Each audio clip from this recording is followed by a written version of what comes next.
you mentioned compassion a fair bit, and I know you've done a lot of work in regards to empathy and compassion.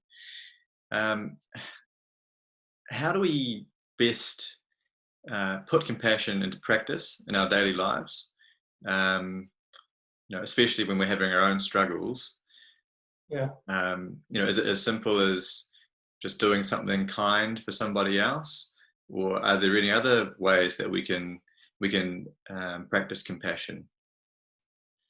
For me, there are different ways to enhance compassion and kindness.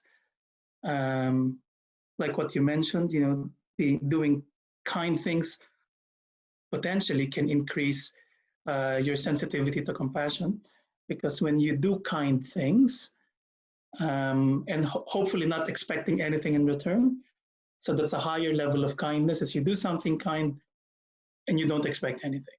Yep. So when you do something kind, and then you see, hopefully you get a positive response from the other person, that makes you feel better, and feeling better then encourages you to do more kind acts. That's how we are as humans. We get positive if we have positive reinforcement, we do it more. Yep. But that's a tricky way to do it, like basing it mainly on positive response, because once in a while you do something kind and what you get is anger or lack of acknowledgement. And in that, and if that happens, then you might get turned off. So it's best not to expect. But if you really want to enhance kindness and compassion, I think we have to start from within. When I say from within,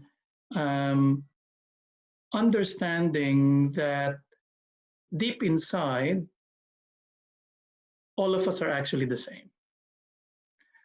But that's not how our brain works. As humans and as primates who need to survive, our natural tendency is to judge, is to see, is it safe to be with that person? That person looks different. And there's all sorts of studies on this. Interesting. On how we connect and disconnect. So our natural tendency is to assess for safety. And there are a lot of studies which show that kindness and compassion without training is highly conditional. What that means is we're not naturally kind to everyone.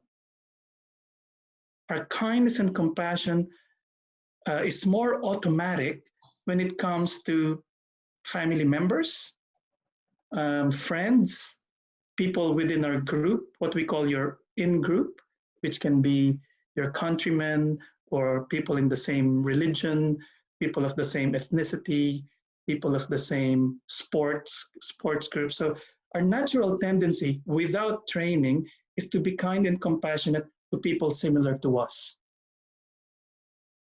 That's our natural setting. But anyone who's different, it's not that easy to be spontaneously kind. So if that's our natural setting, and you want to enhance compassion to the out group, to the different person or a person who comes from a different background, we need to train our minds differently. We need to train our minds to think that all of us are actually the same. Again, the reason why I say we need training is because that's not our natural default setting. Yeah. So to train our minds to look at what's similar. Again, the reason why I'm saying that is because we have the natural tendency to notice what's different.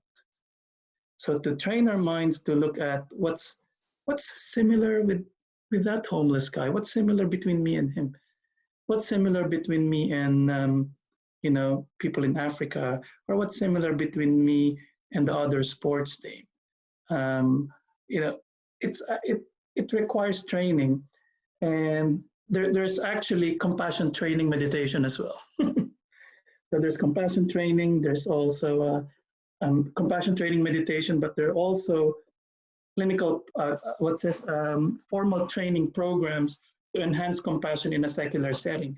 And one of the key training techniques is to train our mind to see that all of us are the same. So all of us are the same, all of us want to be happy, all of us want to be free from suffering, all of us want to be loved, all of us want to be cared for. And that's a universal desire. So training your mind that to think like that will make it easier for a person to be kinder or compassionate.